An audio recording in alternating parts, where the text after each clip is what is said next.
Welcome, ladies and gentlemen, welcome, Battlefield players, welcome to BattlefieldOne Podcast, the rebooted show from 2015. No, that's a horrible intro. No, that's a horrible intro. You know what? That sucked. Let's not do that again. Yeah. Anyway, welcome to BattlefieldOne Podcast, where we talk about Battlefield and only Battlefield. And finally, today I'm joined by Ray. Hello. It's good to be back. It's good to be Although back. I didn't really go anywhere. It's good to be back to talk about Battlefield, right? I mean, to a degree. I mean, we're talking about I love this game franchise, and nobody's a stranger to that one. But it's like 2042. I don't know if anybody's got like a little bit of a backstory on everything, but that game is like trying to kill my computer, so it went bye-bye.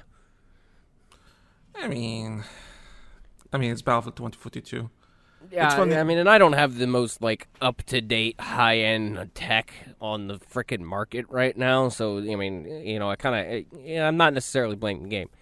But that being said, my opinion on 2042, it's nothing new. I initially thought it was a great concept, and then it devolved into a not great concept.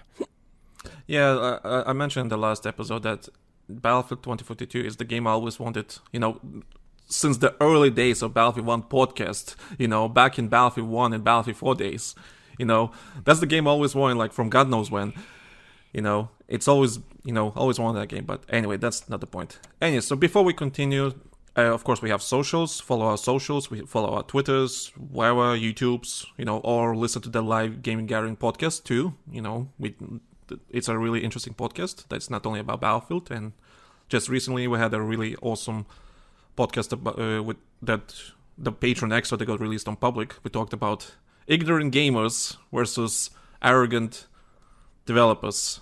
I think that was a very fun hour and a half long conversation. It was a really kind of needed to be had anyway. Yeah. So if you want to check out Live Gaming Gathering podcast on Spotify, iTunes, everywhere you can find it. And speaking of that, so if you want to support the show, want to get early access to this podcast and get other exclusive content, check out our Patreon at... I had a brain fart for just a moment. Patreon.com/TheLankySoldier. I don't know why. You listened really carefully. You heard the womp womp in the background as the brain fart hit. Yeah, I don't know why I had a brain fart just now, but so if you're really interested in really good content, I actually think we do the best content we do is literally on Patreon. I'm not shit you not. It's mostly because we're free. Like, we actually just being ourselves.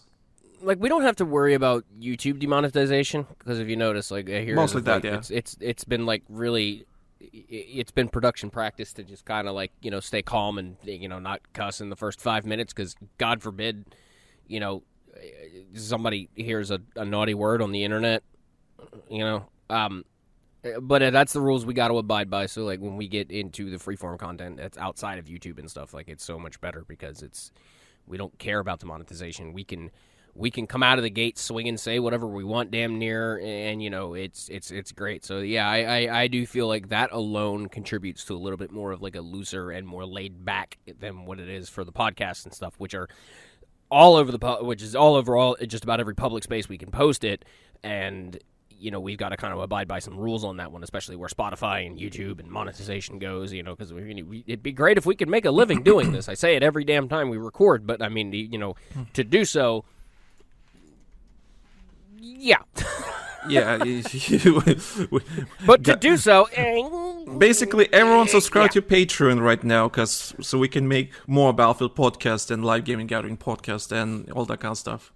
So, do subscribe, because I'm pretty sure you will not be disappointed. Worst case, you can always unsubscribe, but you'll get something out of it. Your money is not going to be wasted. I mean, at least have the decency to tell us, because we're open for constructive criticism. Yes. We always have been. We are always like, even like, I mean, don't just come on a video and be like, well, you guys suck. That doesn't tell me anything. You suck for having such bad critiques. But I mean, you know, at least leave a comment and engage and tell us, you know, how we could improve at the very least. Don't just, you know, don't be a dick. Don't be a be a doobie. Yeah. do a podcast assault, right? That's what they say, right? But damn, okay. The algorithm requires engagement. Yeah, pretty much. So, damn, okay, we're gonna talk about Battlefield. It kind of feels weird bringing back Battlefield 1 podcast, you know? It kind of feels weird. but somewhat right. So today we're gonna talk about aesthetics, cosmetics. I'm not gonna say visuals. Mostly the aesthetics on Battlefield. Like when people talk about Battlefield, people have like a specific image in their head that comes when they associate with Battlefield, right? So when you hear the word Battlefield, what comes to your mind, Ray? It's just open world sandbox shooter to a degree, different degrees of player capabilities and specialties and vehicle combat, and like it's a mixed bag of a little bit of everything that everybody should like, but not everybody likes, and I understand that. And that's always been the appeal of the franchise to me, is the fact that you're dropped in a sandbox in a team, and you're given tools and things in order to use at your disposal in order to just basically go out and have free-for-all fun in structured environments in some cases. And that was always the appeal for me. Because when I got into Battlefield, I came from Modern Warfare 2 into Battlefield 3. Now, that doesn't mean that Battlefield 3 is the very first Battlefield game that I ever played. No, as a matter of fact, I originally got started on the Battlefield franchise with a game that not very many will remember, and if you do remember this, then my God, hats off to you. It was an Xbox title called Battlefield Modern Combat. Oof, this was the most ambitious one. Yeah, Battlefield 2 Modern Combat, where it had the hot swapping, where you could jump from soldier to vehicle across the map as long as you could see it and see the icon, which was a mechanic that I loved a lot. All AI-controlled bots that were on your team or on the enemy team, you were given missions and things in order to do, and it was great. I spent so much time in that game just trying to 5-star like every map, every challenge, every mission, and it really appealed to me. And then I stopped playing the franchise because at the time I really wasn't real big in online gaming at all. Back then online gaming was like was like starting to get its way out of luxury and get into things that everybody else has. So a single player game like that, where I could have a quote unquote semi multiplayer experience, was really awesome for me at that time. And then Battlefield 3 came out, and I remember because I went to the midnight launch for that game. I stood my ass outside of a GameStop for like 2.5 hours with my pre-order ticket in order to pick that game up, because when the trailers for it started dropping, just about every facet of the franchise, like, just completely spoke to me in a great way, and I adored it. And to this day, I still look fondly back on the Battlefield 3 days and the Battlefield back then. I apologize for my dog barking. I have no idea what the hell he's howling about. It's okay. Remember I had Oro in the background just meowing all the bloody time? Yeah. We have animals. It happens. We have lives. We have I don't completely have a soundproof booth yet. I couldn't afford it. Would have been great. Oh, do you want me to complain about planes again? I can't complain about planes. We could sit here all day and complain about ambient noises and screaming and shit, and I can't complain about so planes. So if you want to go ahead and go ahead and chat for a minute, I'm going to disappear for about 5 minutes and see what the hell is going on. So continue on, Tom. I do apologize. Yeah, that's fine. So basically, today we're going to talk about aesthetics, like Ray talked about and asked him what Battlefield is to him. And the thing is, I already said, when you talk about Battlefield, people have a specific image in your head. So when I say to you Battlefield, you always think of something. Like, you probably think of a specific game that is like resonates with you. And what I figured over the last couple of years, that even though Battlefield kind of crossed, it was historical shooter, it was a modern shooter, it was a futuristic shooter, it was a cartoonish shooter too. People don't realize, so let's say Battlefield 2042. So let's say it has a really ridiculous skin or something aesthetically really ridiculous. And people really bitch about that, saying, it's not Battlefield whatsoever and blah, blah, blah. But people don't realize the Battlefield heroes existed. And it was a third-person cartoonish shooter that, a la Fortnite, if you may, the first ever Fortnite. And it was a free-to-play Battlefield. Yeah, that sounds like, it was Fortnite before Fortnite was Fortnite. Yeah. And when people, think about Battlefield these days, especially since Battlefield 1, people think that Battlefield always needs to be a really serious shooter. It needs to be dark and grim, it's very serious, nothing too ridiculous. Soldiers have to... I could argue that the player base kind of almost expects that aesthetic from just about any shooter nowadays, because you think, we could go outside the box a little bit and think, since Gears of War, shooters have been expected to be like this dark, gritty. I mean, because you remember that era. We had Killzone that came out around the same time on PlayStation, which was a very gritty shooter. We had Resistance, which was a very gritty shooter. So, I mean, it kind of, around the time when, Battlefield started changing around that way, it was kind of the aesthetic tone at the time. I specifically remember a lot of that. And I remember a lot of people complaining and saying, oh, well, it's starting to turn into Gears, and it's all gritty, and same colors, and those. And yeah, they're partially right. Yeah, so when people say about Battlefield being, like, it can't go cartoony. Like, I think the reason is because Battlefield never really went outside that grittiness, so-called. For example, since Battlefield 3, like, I guess the most cartoonish example will be, well, not a lot of people remember Battlefield Heroes, but people remember Bad Company 2, and some people... Yeah, Bad Company 2 was very campy in some cases. Yeah.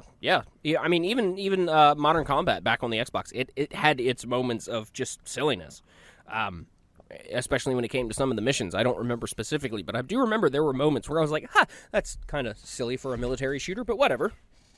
Yeah, and so people kind of based on that, but even Bad Company 2 is still somewhat based on a realistic setting, I would say. And when, let's say, a Battlefield game, let's say 2042, because Battlefield 2042 is like the first Battlefield game that kind of uses that live service model, like you sell skins and all that kind of stuff, right? Which previous Battlefields had that, like Battlefield 5, but it was never really a thing, because Battlefield was never really famous for its customization, let's say, It wasn't really a big thing. So it was always the same classes, the same soldiers, the same aesthetic, to militaries and tell the difference between factions. But the way shooters are these days, we move into a factionless era, if that makes any sense. So I can imagine the next Battlefield game will not really have factions. Well, we have factions, of course, but it will not be set in stone. It's going to be more loosey-loosey. Like, for example, Modern Warfare 2. It doesn't really have factions. It has more like a Team A and Team B, and you have skins on two different sides, but they're like both sides are mercenary soldiers, right? So it's not really a good guys versus bad guys or something like that. So I can imagine Battlefield is going to go something like that in the future, in the future game, because that's the way shooters move in these days. And well, I mean, they kind of already are. If you look at how 2042 is structured right now, in a sense, yeah. It's still, one side versus the other as far as the overall story arcing goes. But I mean, when you start playing, you're not limited to certain specialists per side. You can pick whichever specialist you want, whether they're Russian, American, or etc. So that concept is already starting to get its way into Battlefield, and I don't have a problem with that. Honestly, I really don't. I mean, I think it makes things a little bit more creative and a little bit more varied. You go back to Battlefield 4, and there really wasn't much of a difference between the Russian and the U.S. side, other than just aesthetics. So technically, one could argue that was already there. It was just a matter of visual aesthetics in order to differentiate who was on whose side, other than what color the pip was over the said player's head. Yeah, and I always said I was never really a fan of that specialist way in 2042, because you can remove the idea of factions. And also, people what's funny about 2042 is that when the game was being promoted, before the game came out, it was advertised as this gritty, apocalyptic game. The setting is very apocalyptic, but when the game came out, the characters are like all goofy idiots saying, "Oh, don't be sad, it just turns out like that sometimes." Oh my god, yeah. I don't know what the hell they were thinking and how the hell that made sense in any way. I don't know what the hell they were thinking. So they finally realized that, so they removed all the voice lines and everything, so it's a bit more serious now. It's a bit more serious. I guess in their mind it was like, okay, now this is just an assumption, of course. I would say maybe somebody in design kind of went, all right, we're getting too gritty. We're getting too serious. We're not taking the piss of ourselves, as it were. You know what I mean? So I think that's kind of how some of those voice lines managed to get their way in there. And again, I'm not shitting on the performance or anything like that, because again, as an actor, I know better. It's not necessarily, the actors' talents that cause things Oh, to be the way definitely that not. they It's are. definitely the actors. No. It is literally down to the damn script that we're given and how the CD tells us in order to do it. And so, that's why I stand on a soapbox and I scream it whenever I see people, dogging voice talent and stuff, where it's like, okay, it's not. First off, they were picked because they know they can, because the casting director knows that they are capable of performing. Full stop. Period, point blank, end of story. That's just all there is to it. Second off, we're only as good as the script that we're given, okay? For example, the Frostbite is Beautiful cinematic that we did years upon years ago. That script made that read, and not just the Frostbite is Beautiful, but the Battlefield 1 trailer that we did as well, the Farewell to Battlefield. Those two productions stand out and did well, and it's been said multiple times, not just because of my performance, not just because of how I did the read, not just because of the visualizations, but how well the script was done.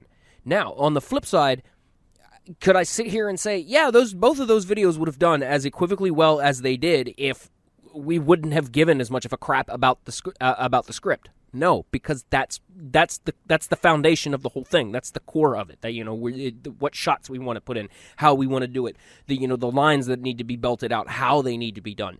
It all revolves around that. And if it's done on the script that way, and it's okayed that way, and the casting director okays it that way, then at the end of the day, where does the fault really lie? And I'm not trying to dog casting directors either, because don't get me wrong, they're the ones who tell me whether I can or cannot work for them. Period. So yeah. I don't want to dog that, but everybody's got to kind of like subjectively look at the whole thing. There are many cogs in this development machine. It's not just one person that is solely 100% responsible for it. It's not the actor's fault that maybe their performance wasn't what you thought it was going to be, or the lines that they are given in order to speak are not what you think that would be. That falls down on casting director and the writer. Period. Yeah, and also... well, here's the thing. Battlefield was never really a serious franchise, in a sense. No, it was never a franchise that ever took itself ridiculously serious. It always had some moments of just sheer disbelief. I mean, the opening sequence of Battlefield 4 alone, when you're sliding down a building that is literally collapsing, and you can tell, and it's like, yeah, this is this. The first time you play through it, it's like, oh man, this is fucking amazing, it's awesome. But like after about like the third or fourth time, you're like, yeah, okay, this is scripted as hell, dude. You'd be dead so many different times. My suspension of disbelief is getting harder and harder in order to hang up. And so, no, it never really was a franchise that 100% took itself seriously. Even back in the day, you can still see the campy charm of it in a sense. I think the perfect setting that people want in Battlefield is they want a realistic setting, they want a realistic premise, but they want some sort of ridiculousness in that. And the best way I can think of is the Transformers, the Michael Bay movies. Michael Bay movies, when it comes to Transformers, or what's that one movie that he did? 13 hours, 12 hours? I can't remember. It's the one in with soldiers trapped in some African country. I can't remember the name of the movie. But is it 13 hours? I think that's what it's called. But anyway, Transformers and Michael Bay movies, right? I think that's the perfect setting that people actually expect from Battlefield. It's like it's based on a reality, right? But there's more explosions in a given area than what there ever should be. Yeah. Yeah. So I think that's you put characters in a really ridiculous situations that you just like thinking, how the fuck you survive that, It's like telling your kids, like, you showing them the movie 2012, right? And you then just tell them, yeah, I survived that, It's just like, what the fuck? So I can imagine, that's what I think. Could you imagine, just stop for a second, could you imagine some really shitty parent, like 10, 15 years from now, plays them like the day after tomorrow, and it's like, oh yeah, that's a thing that happened. Yeah, y'all better learn your lesson. And just like terrify a fucking kid. This is a historical movie, by the way. This is a documentary, son. But yeah, that's why I imagine like what people expect from Battlefield. They expect like a, Michael Bay type of thing. So they expect a game set in reality, like in somewhat realistic setting. but it's so ridiculous that like all these particles clashing so together. ridiculously over the top. I 100% agree with that, and that's kind of what I expect out of it. Because when I played Bad Company 2 online, one of the first things that I did, like I noticed that. It's like, wow, this is like, I mean, I haven't personally been in a war zone. I've only ever seen combat footage in my entire life, but it's like, man, like this is nothing like what quote unquote reality is. And then like, so over the years of me playing this franchise, the people who I've always seen just shrieking for more realism and more realism, and it's like, okay, I get where you're coming from, but you're asking vanilla ice cream to just be chocolate. You know what I mean? It's ice cream.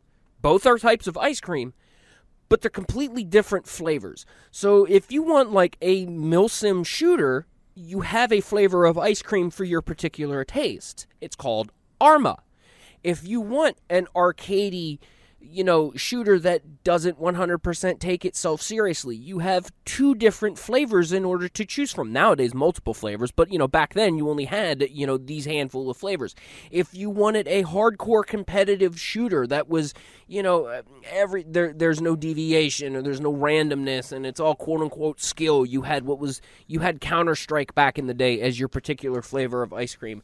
And I think one of the reasons why a lot of people are not necessarily trying to change the aesthetic of the franchise, it's that they don't understand completely, because they probably haven't been with the franchise that long, that this is the franchise's hitch, that over-the-top insanity, constant explosions, things blowing up every 5 seconds, gunshots from every which direction you could, people who are playing not necessarily in a simulated context where you're following flanking routes and all this other stuff. There's an element of chaos to Battlefield, and I think that is what a lot of people are kind of trying to cut back, is the element of chaos. But to me, you either embrace the chaos in that game and you use it to your advantage and you will do quite well, or you can go against the grain of the chaos and try and play Battlefield like you would play Arma or Counter-Strike,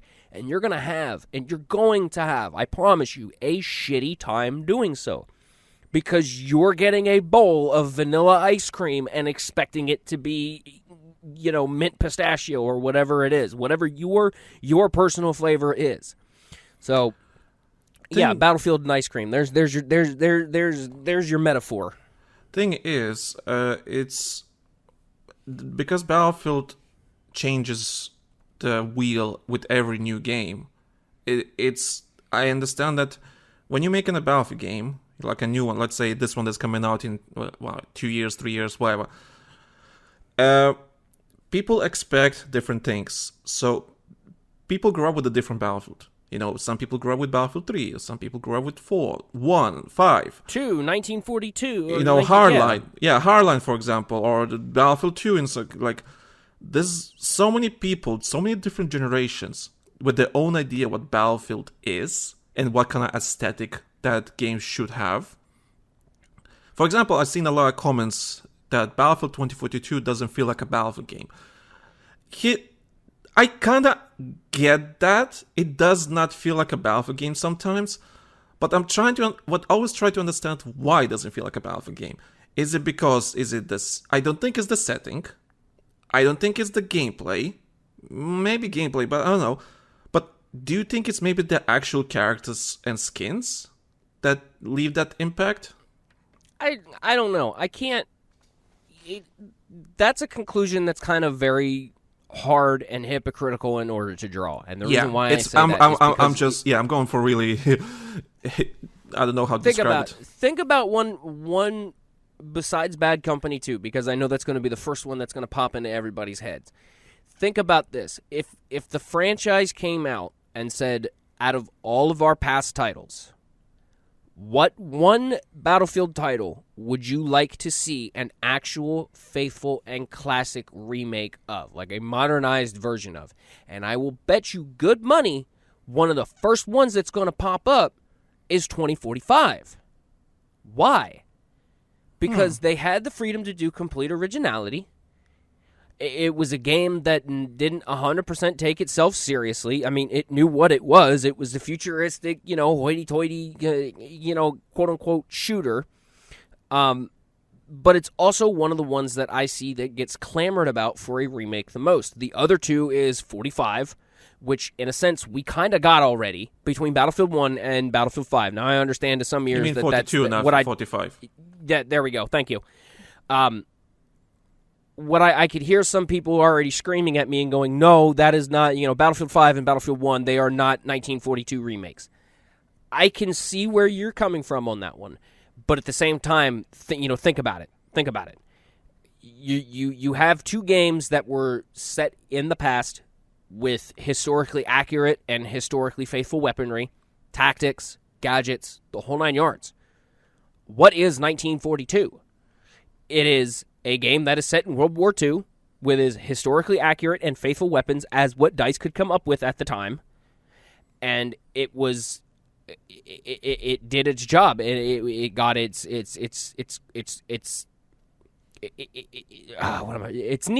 niche market. Okay. Yeah, I can see that. Yeah. But it was also a heavy product of its time because again, you look back around when that game came out, World War II shooters were damn near everywhere. Call of Duty was doing it. Medal of Honor was doing it. Battlefield did it. There were a lot of other games that were coming out that were set in World War II. I mean, does anybody remember everybody sitting around and going, holy shit, I am so tired of World War II shooters. Can we fucking stop? I remember. I'm still kind of like that to a degree. But at the same time, if another company came out and was like, yeah, we're gonna do another World War II shooter, I'm not that foul taste on the genre to say I'll never pick it up and try it, but it's got to really wow me as somebody who came from that generation. So, for people to say Battlefield 1 and Battlefield 5 were not semi-heartful remakes of 1942, I'm going to have to take a hard disagreement on that one because the only one that you could really honestly classify that would be as Battlefield 1. But I could argue that Battlefield 1 was a prequel to 5. It was. I mean, yeah, for obvious reasons. But because World War I came before World War II, get it? But I do wonder though. Let's say next game, right? They actually they're not gonna go very serious. They're gonna go bonkers. Let's say Battlefield Heroes 2 or some shit like that, right? It's cartoony. It's ridiculous. But let's say the gameplay is there. How do you think people will react to that? Oh, what's this cartoony crap doing in my battle? You're going to have those people that are going to pop up out of the woodwork and hate its guts just on the visual style alone. Even though, if you could pull it off, you would take and just switch the graphical styles around and make it serious, it would be a game that they would probably adore. And that's the funny part about it. So, yeah. I think it would be panned hard. It would kind of be like what happened with Hardline, okay? But Hardline being panned for my reasons was a completely different reason other than this. But there were people, I remember back in the day when Hardline was announced, what the hell is this Cops and Robbers Simulator doing in my Battlefield game? Fuck this. If I want to play Cops and Robbers Simulator, I'm going to go play Grand Theft Auto, which was out and very prominent at the time. And I think that worked against Hardline really hard. But my personal belief is that Hardline was so good on its own, it should have never had the Battlefield title attached to it. I still think to this day, if it wouldn't have been for the fact that they wanted to jam Battlefield on Hardline, we could have had a whole other franchise spring up, and it would have just been Hardline 2, whatever. I firmly believe that, even to this day, and I will die on that damned hill if I have to. So I think that would be the exact same thing that would happen with, like, Battlefield Heroes. You're going to have those people that are just devoted to the franchise no matter what, and they're going to be like, oh my god, this is great, they're remaking Heroes, I remember this back in the day, I had a blast with this, I'd play this over my lunch break, ha ha ha, and easy jump in and out of a match, and as long as that stays the same, they're going to have a really good core audience about it. But you're going to have those people that jumped into the franchise, let's say Battlefield 4 or Battlefield 2042 or Battlefield 1 or 4, in those 4 games where things were serious, not necessarily completely serious, and they're going to expect that out of it, and they're not going to like it, and they're going to pan it until they actually get hands on it and get past the visuals and actually get to the gameplay. Yeah, I think we're so deep regarding, Battlefield, because Battlefield, even though it's been a different game with every new game, it's like almost nothing transferred from all games, but they always like try to be semi-realistic in a sense. That was always that particular, how do you call it? The selling point. Their charm. Yeah, the charm, the selling point of the franchise has always been about, semi-realistic setting, even though it was ridiculous as fuck sometimes. But let's say it's like you make a dish and it's got a little bit of garlic in it, and you're going to smell that garlic. But it makes that it's not, the garlic is not the whole dish. It's an ingredient in the dish, and it makes the dish stand out in a sense. Yeah. I am just full of fucking metaphors today. Yeah. But a very cartoony Battlefield game would be...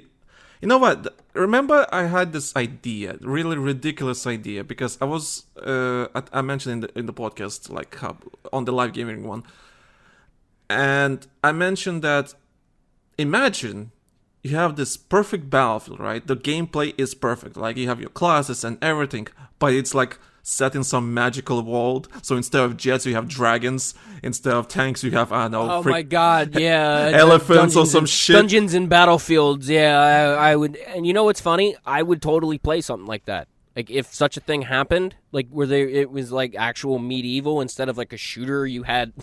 But there's already games that do that, too. But I mean, if EA DICE came out and was like, all right, we're going to make a title called Battlefield Medieval, and we're going to go back to the Crusades and those wars.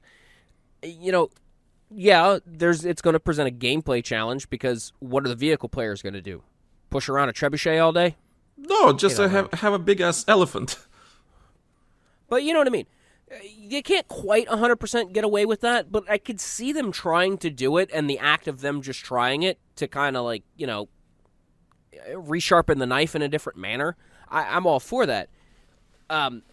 Visuals side, I don't really give a damn. I don't. A Battlefield game to me is a Battlefield game as long as it plays about the same. I mean, could you imagine that playing, Conquest, where everybody has to get up in everybody's faces in order to take a flag? Oh hell yeah, give me that. You have different classes. You have like a regular soldier class, which carries a regular sword. Then you have like a heavy or a support that runs around with a freaking claymore and heavier armor. And they take forever in order to swing their weapon, but they do massive amounts of damage. And I swear to God, I'm describing a completely different game. So if anybody knows what it is that's in my head that I'm describing, please put it in the comments.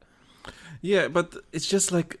But they could do it. But they won't. That's the thing. They won't, because AAA games these days don't want to take chances because there's a lot of money involved. Yeah, they never have, and we've been saying that for years. They'll take baby steps. So again, you look at the grand scheme of the Battlefield games. You look, there was a baby step between 3 and 4. Well, Battlefield 1, they wanted to go back to the past, but they didn't. And that was a big risk back then. That was like but it paid off. Yeah. It did pay off. It paid off for them. It did well. Then they went, okay, well, we'll stay in the past. We're going to take a baby step. We'll move forward to World War II. We'll have the same set standards. We'll see, what mechanic changes we can change, different things in order to add a quote-unquote splash of realism here and there where it counted. It had its goofiness to it. The trailer with the one-handed soldier that you never, ever got to fucking play as. Everybody bitched about that. But again, It was a unique charm to it that no other game had done, with the exception of Metal Gear Solid 5. That reminds me, when Battlefield 5 was announced, that people saw like really ridiculous-looking people in a World War II shooter. I always said it. I don't think the problem was that they were in the trailer or in the game in the first place. I think the problem was how EA was marketing this game. Yeah. So I don't think Battlefield 2042 will have a big problem other than being, shit performance or that kind of stuff. I don't think it will have a big problem if they advertised it's as the game is. If you had really ridiculous characters from the get-go in the marketing, people might like look at this way really ridiculous and say, okay, this doesn't really work. But people would bitch about something else. They would bitch about the the direction of the game. But yeah, when Battlefield 5 was announced and people were bitching that about the mechanical arm on the soldier and everything like that, if EA marketed as an alternative World War II game, this is nothing serious. This is alternative history. This is fantasy as fuck. I don't think people will have a lot of problem, and I think people will look at this game a bit differently, and which would open the possibility for the Battlefield franchise to go in some different direction. Because right now, I don't think they have any leeway to be a bit more creative. The next game is going to be modern or futuristic. That's a given. That's why I said a 2045 remake is probably what's going. A 2045 remake, or at least something more similar of the sense, is probably what's going to come. Because I remember when the title was announced for this one, it's 2042. That was our first thought. Like, oh shit, well here's the 2045 remake that we've been fucking waiting on. And then come to find out, no, it's not even really leading more into 2045. Hell, I could argue that the DLC for Battlefield 4 did a better job of leading into a 2045 remake than 2042 did. Final Stand DLC for Battlefield 4 was the reason why I was excited for 2042. I expected that. Like a slash of modern, a slash of futuristic, a nice medium where you can go modern and futuristic, and it's nothing too much. Like, you can have your walkers, but it's like prototype walkers or something like that, Like, it's a nice mix. I think it was the perfect setting, and they fucked up. Because what they did is they went, instead of looking at the tech that they created for 2045, okay, and that they prequeled in Battlefield 4 Final Stand, they went, well, what about the tech that we have now? Let's go more realistic. And I honestly think that if 2042 would have came out with like prototype mechs and prototypes of the tanks and the weapons that were in Battlefield 2045, I think that visual aesthetic probably would have played over a lot better than what's going on now. Because to me, it's not the mix of the two like what it should and what the name is implying that it is. If I knew nothing about if I knew nothing about 2042 at all, like I had been living under a rock for the last 4 years and had no fucking clue what it was or what it was under, and somebody came up to me and said, hey, have you ever heard of Battlefield 2042? My first question is going to be, wait a minute, that sounds like a game that's in between Battlefield 4 and 2045. What's it like? And then if I got told what 2042 is, I would be sorely let down. I can honestly say that. Yeah, so to me, why I'm not a fan of, mostly because I've been playing Battlefield for so long, the reason I'm not really a fan of Battlefield 2042, it's more, when it comes to aesthetics, like we're talking just aesthetics, we're not talking about gameplay here. This whole podcast, this episode is about aesthetics and visuals, all that kind of stuff.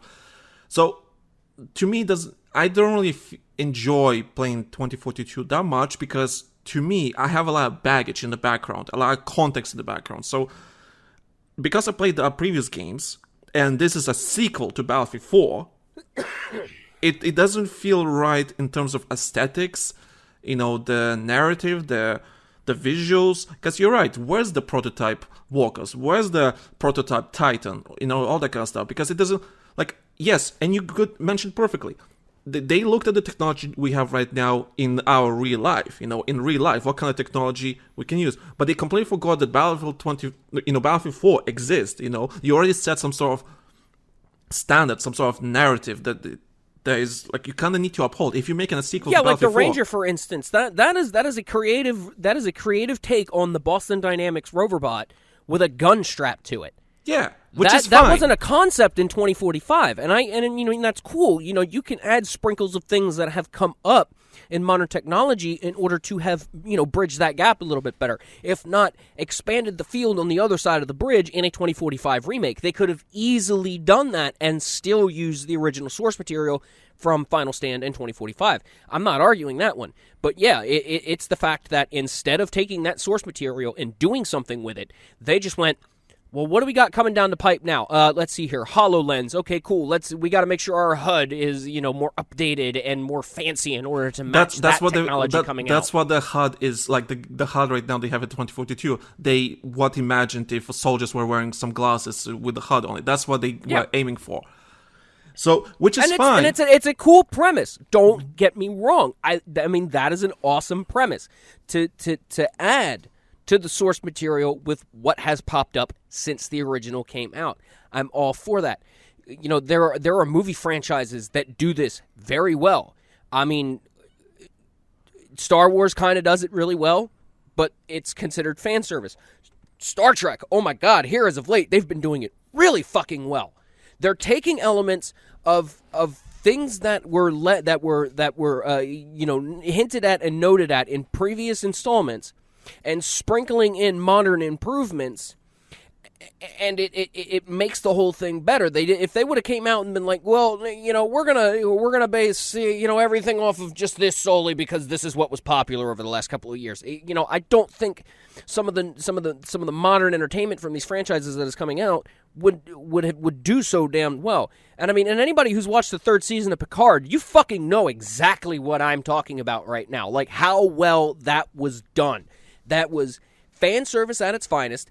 Elements of the past, story threads from past that were picked up, done properly, and modernization was sprinkled in little spots here and there. And it's fucking perfection. If Battlefield would have done that with 2045 to make 2042, I don't care if it was trying to kill my PC or not. I would go out of my way in order to try and get that damn game running so that I could play it, because that's the game that I want, and I felt that's the game, and I feel that that's the game that the community actually wanted. And what we got was nowhere near it. Yeah, and for example, the railgun from Battlefield 4's Final Stand, so they brought back in 2042. It's anything like that. It like, sure, maybe functions kind of similar, but it's not even functions the same way. It's like it's a laser basically, and that's why I don't feel like that this game. Like I can always pretend, this is a different universe, blah blah blah. It's just a separate game. Who gives a damn? I mean, even the hover tank. They added the hover tank in, and it kind of behaves like the one that was added in Final Stand. Wait, they have a hover? Wait, I'm dumb. Did they actually have a hover tank in 2042? Yeah, yeah. It's an electromagnetic railgun. Yeah. It's a railgun, not a hover tank. Is it? No, it's a hover tank with a railgun on it. Oh, it's a. Oh, okay. I can't remember what it's fucking called, but I know the last time I played it, it was there, and that was my first thought. Was, oh wow, they brought the hover tank in from Battlefield 4. Because it's got a railgun on it, because you have to charge it in order to fire it. Yeah, but it's not a hover tank. I just googled. It still has threads. No, it's actually wheeled. Okay, but again, I can't say that's an evolutionary mindset from the hover tank that came out in Battlefield 5 to the hover tank that was in Battlefield 2045. Yeah. I agree about that. So if they would have done that, and it would have been the actual evolution of the hover tank from Battlefield 4, I'd be sitting here losing my shit right now. But they never did it. Regarding... We could even go so far as to say, okay, let's say with the mechs, instead of a full-blown mech like the prototypes you saw in Final Stand, they could be making baby step mechs, exoskeletal suits. We have those nowadays. They exist. They're a thing that we utilize. We use them. We have them. They're used mostly in industrial settings right now for like heavy lifting and stuff. But I mean, you look at military creative shit throughout the generations. So how many exoskeletons do we have in existence in film, media, and video games? Don't tell me you couldn't come up with something in order to bridge that gap. Yeah, true. And I don't want to call it, I don't like saying this, but in a way, I kind of gotta. 2042 to me feels very lazy in terms of creativity. Yeah, you're not wrong. It is something about it that doesn't feel right. It feels like a bit... And the only reason why I don't like saying that is because, again, I know people worked hard on that game. I know people put their lifeblood, their heart, and their soul in it, and I'm just... My opinion is just that of a consumer and a player. And my opinion, really, at the end of the day, doesn't mean much, considering I know whether management is the one that makes the decisions as far as how and why something is. But yes, in essence, 2042 to me just feels very lazy in terms of creativity. They had so much they could do, so much source material. There was so much on the plate that they had, and they just didn't touch it. It feels too clean. Like, when the game came out, it was extremely clean. But... the maps were clean, the setting felt clean, like the characters felt clean. Yeah, the maps were so clean, there was no cover anywhere. Yeah. Oh, speaking of the remake for the Indian map, the discarded with the big ship in the middle, like the best remake they ever had. Map is so different, feels fantastic. But but they adding that, like, they make the maps less clean. They make it more like, militarized and more dirty and so on. But I don't think they're gonna fix it for like it's too late for that now.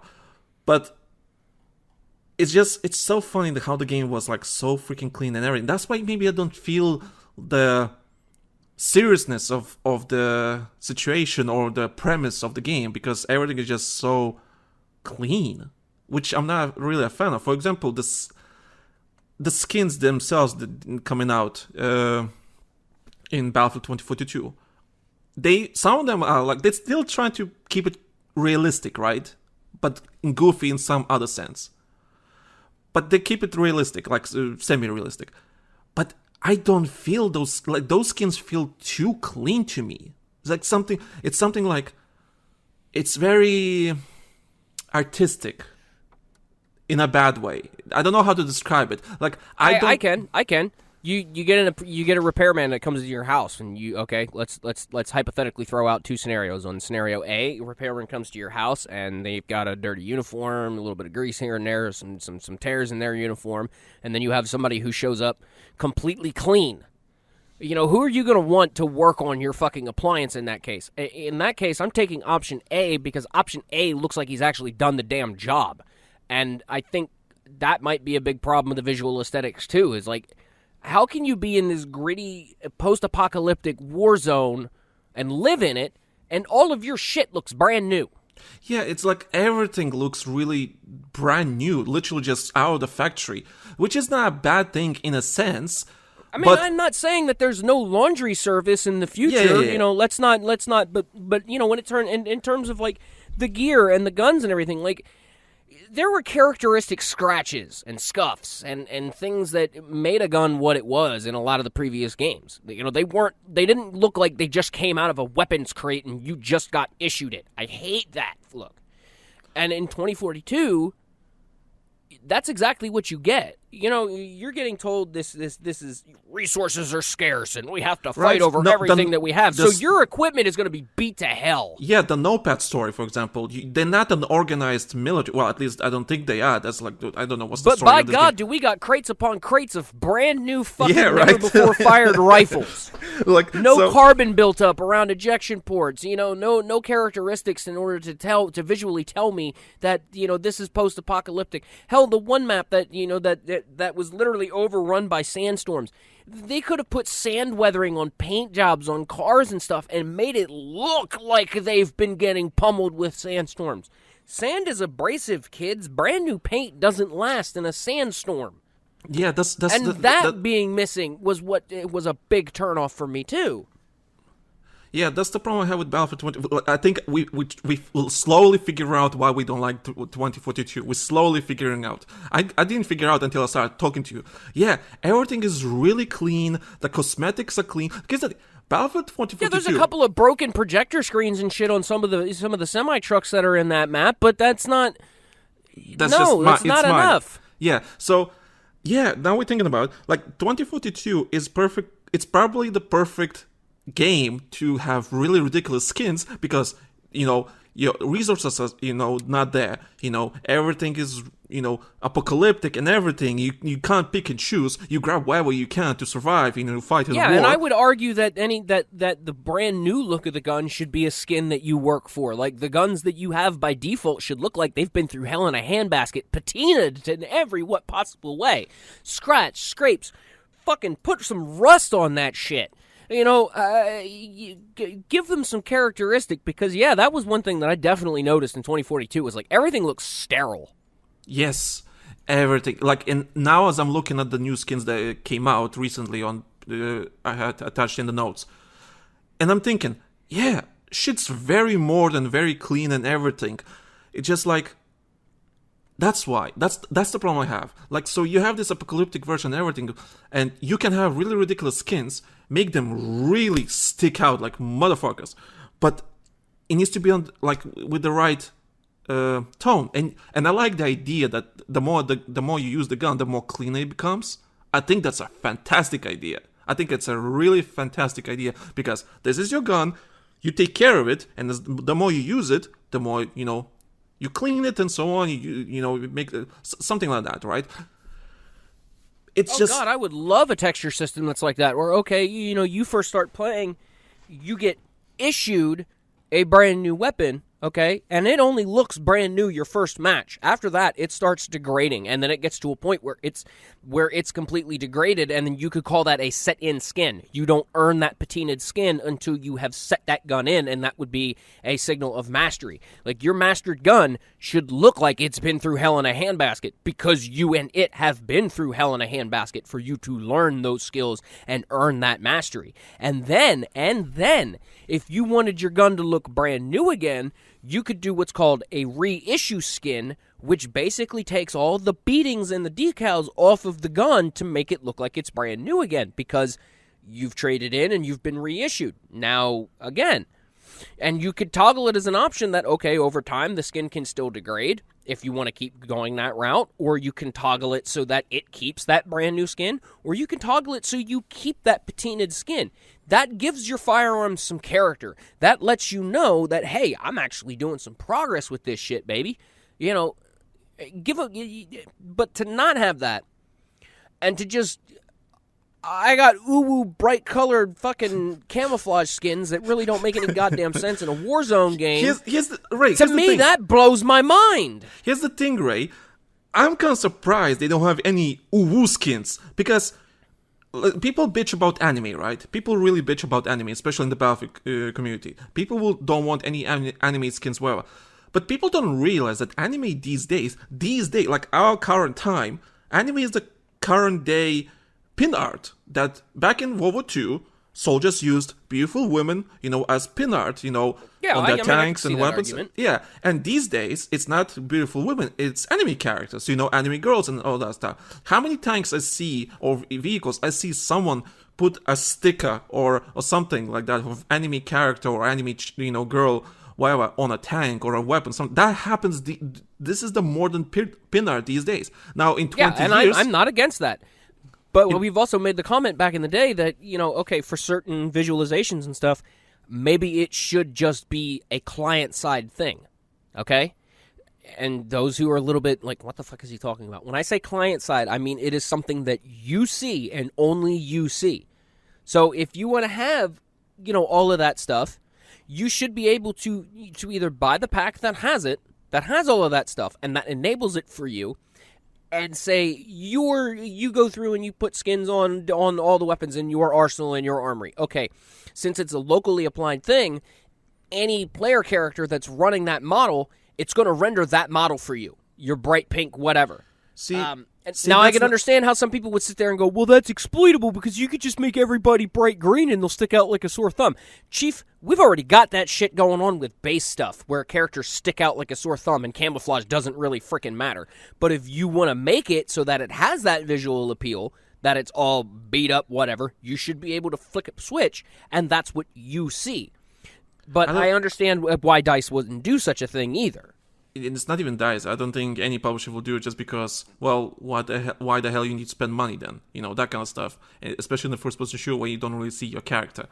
So I don't think that's happening for obvious reasons, just because of... I could argue cosmetics in a first-person shooter are really dumb in the first place, but because there's very few over the course of my life that I've ever loved. The camouflage options in Battlefield 4, while there were a shit ton of them, there was only a handful of them that I ever used. And it was mostly because I wanted the actual camouflage for my environment. I take that shit seriously. I try to pick skins that are going to actually blend in with my environment to do what it's designed in order to do. But there are players out there who are not minded like that, who just throw whatever on because that's what they want to do, and God bless you, I'm not going to send you. Huh? But it would break the realism for me. But again, where do you find the middle ground on that? Here's the thing. The way I see it, I think Modern Warfare 2.19 had a perfect balance between realistic and goofy. For example, there was this skin, it's in the notes at the bottom. There's this character called Domino, right? And she had a red latex suit. It's basically a red latex suit. That's all it is. That's the skin, right? But the reason why it works is because she has military gear on it. She has her, the Kevlar vest. She has her ammo, like the thing, the pistol thing, and so on. So it's a ridiculous skin, but it's functional. It's functional, and it makes sense in the universe because the whole game was based on realistic setting. This character looks goofy as fuck, but it's still realistic and it works in the universe. So that's why I don't think people, especially developers, they don't really understand. Maybe they do. I don't know. I'm not calling anyone out. I'm just saying specifically that a lot of people don't really understand which skins work for which game, because you can have ridiculous skins in any game you want as long as it makes sense in that game's universe. For example, let's say Call of Duty Black Ops Cold War that came out after Modern Warfare, right? The next year. All the skins they had were ridiculous. Like, they made no sense in the universe. That's one point when it doesn't make sense to to sell skins. And there's another skin that makes sense in the universe. And because it makes sense in the universe, I'm more inclined to buy that skin. I'll put it this way. This will make the light bulb click even better, okay? You can take just about any character in the known universe and drop them in Fortnite, and it works, okay? But could you take a Fortnite character and drop them in, say, Call of Duty and have it work? Fuck no. Some of the skins maybe, just because they're more militaristic and simple. But I'm talking about as general overall average. Okay. If you think about it, you really kind of can't do that. You could take Ghost from Modern Warfare, cartoonize him, and drop him in Fortnite, and I'm fairly certain they already did, and it works, and it's fine. But you can't take one of the main creative characters from Fortnite and just wholesale drop it in with that art style into a different shooter game. You couldn't even get away with taking that character out of there and dropping it in, period. It would not work. You make a realistic version of a Fortnite character, well, guess what, kids? You just made a regular human being that could be classified as an NPC, so it doesn't work. Yeah. You take Ghost, you make him a cartoon, and you drop him in Fortnite, you can tell that that's Ghost. You take that main stereotypical character from Fortnite, the one with the big chin and the blonde hair, the one that everybody fucking sees, and Jonesy. You make a realistic version of that and drop him in Call of Duty, you just made another NPC. That's it. Yeah, I think the reason is one is cartoon and, like you said, one is cartoon, one is realistic. So I think it's based on that. And because it's where they come from and what they're coming into is what matters the most. Yeah. And in some aspects, it works. It works perfectly fine. In some aspects, it doesn't. Star Wars characters. There's Star Wars characters in Fortnite. Marvel characters. There's Marvel characters in Fortnite. It works because it works with the art style with which they are going into. But again, could you take Tony Stark and Iron Man and drop him in Call of Duty and take it and say it's serious? Yeah, every time they do that with for example, they had Shredder just recently in Call of Duty. Like, he's like, militaristic soldier in the way. It's just a cosplay basically, and it's just really wrong. It feels wrong. It doesn't feel right. It would be like taking it would be like taking Mario, okay, as a character from Smash and dropping him into Mortal Kombat. Yeah. Could you fucking imagine how bad that would be? There would be people who would lose their shit over it. Yeah, but when the rubber meets the road, they're going to be like, "Oh my god, I don't like seeing Mario get his skull smashed."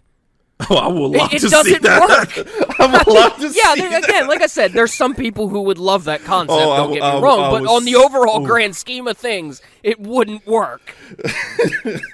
I would gladly see that. That sounds hilarious. Could you imagine a fatality where he just stomps on a motherfucker's, or just jumps on a motherfucker's head until it pops like a balloon? Oh my god, just like... I'm undercutting my own argument. Oh my god, I would actually love to see that. Just like, give me that, But you get what please. I'm getting at here? But I mean, do you get it? Am I making any sense? Yeah, but the reason I would enjoy it is because it's so fucking dumb and ridiculous. But it works in Mortal Kombat. Yeah, it works in Mortal degree. Kombat. With certain characters. You could take Spawn and drop him into Mortal Kombat and have Spawn crush skulls and break motherfuckers in half, and it works. It's fine. You don't really see that out of Mario. Yeah, that's actually true. Oh my god. I mean, God, what was it? God, I can't even remember what it was. There was a fighter series that came out. It was on Xbox, and it had Link as a fighter character in the Nintendo version, and it had Spawn as a fighter in the Xbox version, and it had Yoda as a version in the PlayStation. Soul Calibur, that's it. Soul Calibur did that. Yeah. And it worked. It worked beautifully. Spawn and Soul Calibur worked actually quite well. But Soul Calibur in of itself is not a very bloody, violent game. So yes, Spawn was a little bit out of his element, but in terms of the other two characters that they brought in, it worked. It worked for Yoda, it worked for Link. Now, again, let's reverse that flow, and let's take Link and drop him into Mortal Kombat. You can't do that. Let's take... Okay, now Darth Vader in Mortal Kombat, that would make sense, but you know what I mean? Yeah. But, okay, do you personally care how skins feel in Battlefield game? Not in the slightest. So let's say... I only care if they're functional. If you're going to give me a player skin that is not functional and provides me with no camouflage, I'm going to hate it. But again, I am a functional player, and I don't want anybody to take this the wrong way. I am a functional player and not a superfluous player. That makes sense. Yeah. I want gun skins that are going to be functional. I want gun skins that are going to help with my camouflage, that are going to help me blend in and actually help me in the long term playing the game. But that doesn't mean that I am against skins that are just there for visual beauty. I mean, I am one who constantly screams against gold guns, but I am of the mind that if I don't like it, I ain't going to use it. But I will wholly take advantage of anybody who runs it because you're going to stick out like a sore thumb. As like we were talking for now, like 10 more minutes, I guess. But I want to ask though, how you feel about the next Battlefield game not having factions? And it's that's the thing about aesthetics that I have a feeling. For example, I don't think the next game will have Russia as a faction. No, for obvious I don't reasons. Think for obvious reasons, clearly, yes. So it'll probably just be like some underground terrorist organization. That's the nefariousness of the story. If they even opt to do a story, which, in my honest opinion, I think they need to rethink not including single player campaigns. And I know there are people out there who skip them, who don't care about them, and I get it. That's cool. I think one of the big things that shut me down as far as 2042 went is I barely have any context as to what the fuck is going on. Yeah, I need that context. Yeah, the context is like here's I have a perfect example. So just recently in Call of Duty, there's a map that came out, right? Regardless what people think about the map, if it's a good map or a bad map, doesn't matter. Some Call of Duty fan base are really not happy because the map it's a rainy, nighty, it's night, rainy, dark map, right? Visually, it's amazing. It's an experience to play on that map. But a lot of people from the Call of Duty fan base bitching, oh, why is this a night map? I can't see shit in the distance and so on. And I think people forgetting sometimes that video games are an experience. It's an experience. I see nothing wrong with certain maps being specifically artistic, it's a night map with a rainy storm and so on, whatever you want to call it. I see nothing wrong with that. Now, if we're talking about, let's say, Call of Duty Ranked, sure, that's a different experience. You can have your daylight maps there, which makes sense because it's a more comparative environment. When it comes to pubs, just playing for fun, for casually playing for fun, doing your challenges or whatever, I see nothing wrong with a map that is artistically, that'll go from day to night, that'll have dynamic weather, yeah, that has dynamic environments like that. And to Battlefield 2042's credit, I rather like that. Because again, it's I'm not a bit even of an enough. agent of chaos in Battlefield. I enjoy that. I don't think it's enough in Battlefield 2042. I think we need more. I think we need more fun, interesting maps because we already mentioned about the cleanliness of the maps, but I think we need more. I think we need more rain. I think we need more something. Because I think it's just too sterile sometimes. Especially, yes, but at the same time, I can understand from a developer's perspective where they would hear us say something like that and go, okay, well, here's the thing. you're only considering your own personal opinion and not everybody else who has to play the game. True. So I understand when some people, when a developer would go, okay, this is the level that we've set it at as far as 2042 goes, as far as how impactful the weather environments are and the day and night cycles can be. I wholly get it. I'm not saying that it's a bad thing that it only affects the game so much. Because for clear, obvious balance reasons, and as much as the champions of balance that we are kind of overlooking that facet a bit. But at the same time, personally speaking, I still feel they could kick that up a notch or two to the point where it's actually impactful, but doesn't become a full-blown nuisance. And I think that's the line that they're trying to flirt with. They're trying to find that balance. How much more impactful could we make the tornado be? How much more impactful could we make the lightnings, the lightning storm and the rain be? Could we have this agent of chaos involved where, okay, there is a 1 in 1/1000th chance that a player running out in the open in the map during this lightning storm is going to literally get struck by lightning and killed. I would love to have that element of chaos. But again, that's me. I thrive off of the chaos in Battlefield games. That's why Battlefield 4 is one of my favorite games, because you can be absolutely outright chaotic with that game and disrupt the whole damn match if you wanted to be. Yeah, I really could not find myself doing that in 2042. Like, it was just, I was another cog in the machine, and the chaos came from the map, but the chaos that the map was giving me wasn't enough. Not to mention the maps are very static. Yeah. I think there are. This is my problem with modern shooters these days. Call of Duty, Battlefield, or any other shooter. Maps these days are very static. They feel lifeless, which I do not like. Like, I understand performance of the console and PC and so on. You need to think about that. They seem like they're more built for trying to get players to build routines instead of build tactics. In a sense, I understand you need some sort of, you need good level design to make the maps fun. Duh. But something about maps these days, like especially Call of Duty, the maps feel lifeless. They have no life. Yeah, they might look pretty as fuck. You can make some amazing screenshots of how, this particular area of the map looks fantastic. Like, the graphics are beautiful, but they don't have any life. They don't have any character, and that's also a problem with Battlefield 2042. The maps, yeah, they might be pretty in certain cases. They look amazing. Yeah. I'm not knocking their visual fidelity. I'm nothing, but their functionality and how the rubber meets the road with them is where I got a major problem. Yeah, it just feels lifeless. I don't know what needs to be done to make them more alive, but something about it just doesn't feel right to me. It just feels like.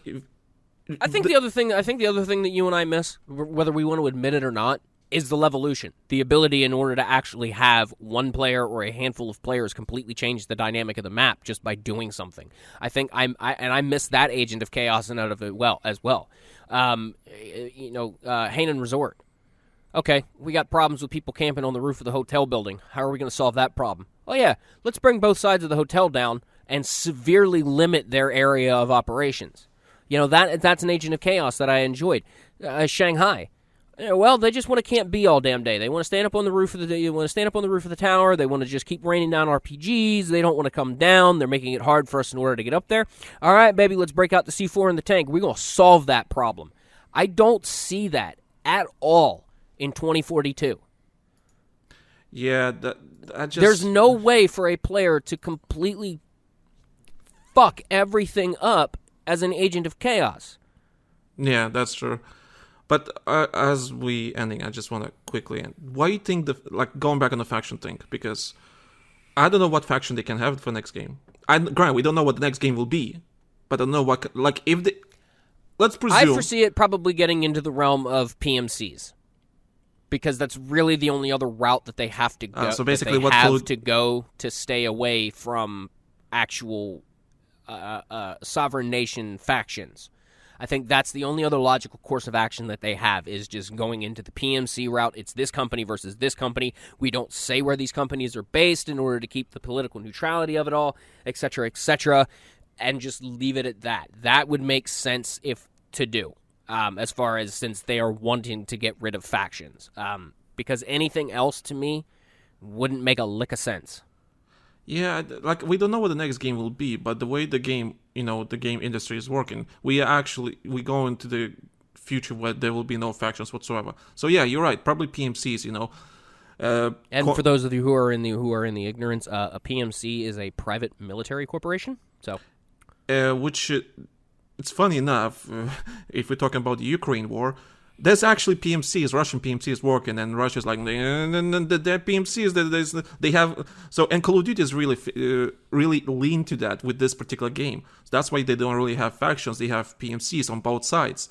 It's the wave of the future, baby. Yeah, so that's kind but I would personally love them if they take a different route. I would actually hope they would take the Medal of Honor Warfighter route, which is basically different nations. So the reason why I love Medal of Honor Warfighter is because they had different special forces from different countries. So you have your Norwegian special forces, American, UK, Swedish, Polish, Yeah, it had this feel like it was a JTAF operation. Yes. And I liked that. That was great. I it was loved like it. all these nations coming together. There wasn't really a 100% set faction versus faction. It was just a hodgepodge of all of these different nations that were coming together. Some happened to be on opposite sides of each other. Some happened to be from the same country and on opposite sides of each other. And as goofy as that sounds, it worked beautifully. I admired Medal of Honor's Warfighter system for doing that. Holy. And they cut a lot of stuff from it too. So apparently they had them so much more customization. And back then it was the ultimate customization game back then. But if you think about it, 2042 kind of tried to do the exact same thing. But they kept the U.S. versus Russian dynamic. Now, how do I get away with saying that? Look at the backgrounds of the specialists. They're not all from the same country. You have American specialists, you have Russian specialists, you have, I'm sure there's a French specialist in there somewhere. So that I think spiritual successor from Warfighter is there. It's just not that blatantly obvious. I think you're right, but I think they need, because they did not write, I don't think the story of Battlefield 2042 is any good, but I think they just need the excuse to include factions somehow.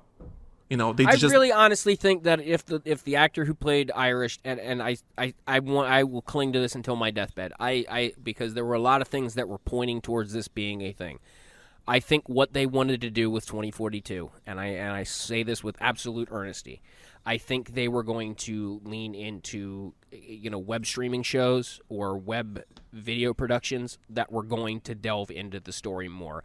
And when Michael passed away, I think that kind of put a hitch on everything, because nobody wants to see Irish played as anybody but him. I don't ever want to see. To me, the character of Irish is dead. Since his actor passed away, I don't want to see anybody else take that mantle up, because nobody is going to do it the same way. It's not going to be the same character. But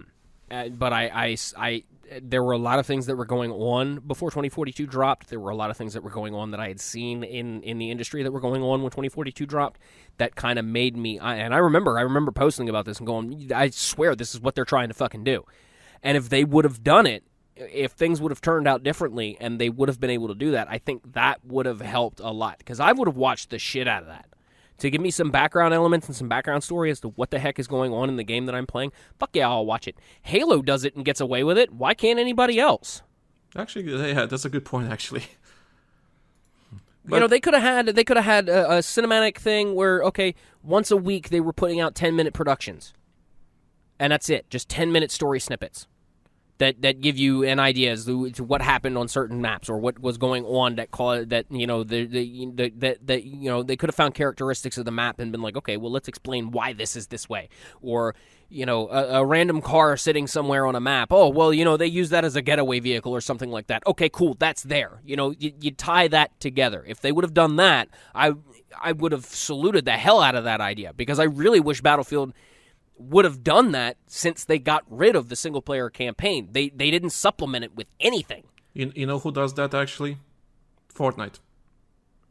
Fortnite actually has a lot of map storytelling parts. Like, the map always gets updated with tiny bits, tiny Tony's part. Like, you look at something... I noticed that. Yeah, I remember. Yeah, looking back now, you're 100% right. They do that, and it works well for them. Why... And I guess the answer to this one is, well, because our competitors are doing it. So fucking what? Just do it. If it works, do it if your it makes own sense, way. yeah, why not? Yeah.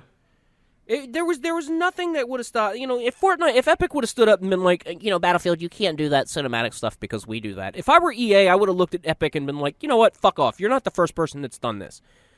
You're not the first person. You're not the first company that has used FMVs and all this other stuff in order to explain background characteristics of a map or supplement a single-player campaign whatsoever. You're not. So don't act like you own it. We're gonna do it, and you can keep doing your thing.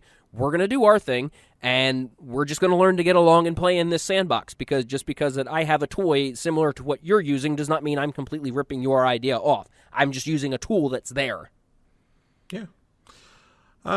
As we end, is there anything, last bits you want to talk about, the aesthetics, the skins, or whatever about Battlefield? No, I think I've stood on that soapbox long enough, or I think we both have stood on that soapbox long enough and kind of got our points across. Because I'm not, and I don't want anybody in order to think that I'm against innovation or new ideas. I'm not, because I welcome new ideas. New ideas help keep things fresh, whether they are executed well in the end or not. You at least took a chance and tried, and that is essentially what 2042 is to me. It was a big gamble. They tried to reinvent the wheel, and it didn't play out right for them in any context whatsoever. And I could sit here and throw out many reasons why it didn't happen. Part of the conversation that we had just now is a big reason why I don't think 2042 hit the nail on the head. But it is also a little bit on the disappointing side to see a studio that I know or knew at one point in time was fully well and capable of bringing new ideas to the table and trying to do them in a balanced and innovative way. And it's just not there anymore. That kind of breaks my heart. And I would love to see that come back to the franchise. I think that's something the franchise needs badly. I have a feeling they learned their lesson. I hope so. Here's the thing. I know we've been saying that, like, oh, they learned their lesson. Next game is gonna be it'll be the top shit. They learned their lessons. Valuable lessons were learned. They will apply it to the next game. Yeah, we've been saying that after every title. Yeah, every title. But we've also got to keep in mind that we're not dealing with the same generation of developers that we used to deal with. And I know I sound like I should be swinging a cane when I say this, but the generation of the developers that made the Battlefield games that you, I, and most of the public love and remember, they're not there anymore. They're gone. They've moved on to other things. There is a handful of them still there, but I mean, you look at id Software before and after John Carmack and John Romero left. There was a huge difference in the studio and what they were capable of doing. And I'm not saying that studio rode on their talent, and I'm not saying that DICE rode on the talent of the previous generation. The thing is, the previous generation of developers struck out in order to learn the lessons. The thing is I don't feel like this generation that's here, or this generation of management for that instance, has taken that notebook and actually learned from it like they should have. I usually, like I said, we said this many times, but I have a feeling they learned their lessons just because I've seen some developers in high positions. For example, the developer that is the lead narrative director at EA and the new studio that is making this Battlefield single player, he's always asking questions about Battlefield. Oh, what do you feel about this and that and that and that? And he apparently he created he created the Master Chief character. So I have a feeling he understands what Battlefield is and what Battlefield needs. And I have a feeling there's some people actually learn their lesson. And as we look at 2042 and they fix certain stuff, I hope that's the lesson they needed, because they did some amazing changes to the game. Of course, it's Battlefield 2042. Can't do anything about it anymore. That's it. It's gone. It's done. It is what it is. It is what it is. You can put sprinkles around the shit. It's still gonna be shit. But they did some good changes to the game that actually really positive and great. For example, the new remake of the map, Discarded, fantastic, completely different map, works fantastically well. Even with 124 players, the map doesn't feel too boring, doesn't feel too stale, doesn't look too clean. Fantastic. So I have a feeling they learned that lesson and they will apply these lessons for the next game. I sincerely hope so. We hope I so, yeah. Eat my words. We hope so. When there are things that I say in these productions that I hope later down the line I'm wrong on, or I have to eat, and to me that tells me that the industry is improving. When I quantify things and I say, this is how it should have been, and I'm wrong, I'm happy with it. Just as much as I'm happy sometimes I'm happy to be like, yeah, I was right, haha. I would rather be wrong. I would rather be wrong when I sit here and I say that I feel like DICE has lost their way and they never learned the lessons of the previous generations. I want to be wrong on that. So please prove me wrong.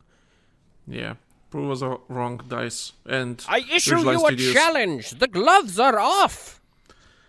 But yeah, we always we want to talk about aesthetics and skins, all that kind of stuff about Battlefield because everyone has a different idea what Battlefield is, but I think we all agree what Battlefield kind of is. We all agree at its core what it should be. Yeah, aesthetically. Not the gameplay-wise and everything. Aesthetically, I think we all agree what Battlefield is and what it should be. We'll see if we'll see if the next game is gonna be like that. But anyway, we will. We'll see in its due time. But I think right now we need to close this up. So for anybody and everybody who has stuck with us this long, thank you guys very much. For everybody who supports us on Patreon, we greatly appreciate each and every one of you. I personally don't know what the count is right now, but man, hats off to each and every single one of you for kicking in hard-earned money in order to help support the channel. If you like what you heard, leave a thumbs up. If you don't, leave a thumbs down and tell us where we can and can't, where we can improve. Help us get better. Help engagement drives the algorithm, as it would be. So help us out on that one so that we can become better in what we love doing. If we didn't love doing this, we wouldn't get together and do this anymore, to be honest with you. Yeah. I can't believe that. Tom mentioned to me about doing a BattlefieldOne episode, and I'm like, my God, man, what do you understand that I'm fucking tired of talking about this game, but at the same time, there are times where I need to just suck that pride up and be like, look, all right, I got to come back and reiterate some shit. And if you ask me, I've got to change some viewpoints. If you ask me, this was a good episode just because no one really talks about that kind of stuff. No, nobody does. It's all the gameplay and the gun balance. And, for example, I see, I will not mention names, some people bringing Battlefield podcast back. I'm like, oh, so they see what I see. So I'm glad I kind of bit the bullet and it's like, no, we need to bring Battlefield podcast before everyone else will do it. And I'm glad we did. The originals are back, baby. Yeah, the OGs are back, baby. No, I think it was a good podcast. I think we discussed stuff that no one ever discussed on the Battlefield podcast. So that's why I want to reboot this podcast. I want to talk about something that is different. The positive and the negatives of the franchise, but it's something different. It's not just, oh, this gun is OP or something like that, or whatever. Here's my review of this assault rifle. It has a damage drop off after. I don't know. Battlefield, I think, is a more philosophical type of franchise than Call of Duty, for example. And I'm glad we brought it back just because we can actually talk about stuff like that. Well, we can leave this stuff for the next go-around because there's always more to go on. I mean, we're not repeating ourselves yet. Yep. So anyway, thank you guys for listening. Thank you guys for everything. Leave a like Ray said. Like, dislikes, support us on Patreon if you want that extra early access and extra content. And oh yeah, because there's some juicy stuff in there. Oh, really juicy. So don't miss out. Other than that, thank you guys for listening. We'll see you guys in the next one, and we'll see you on the battlefield. Good night, everybody.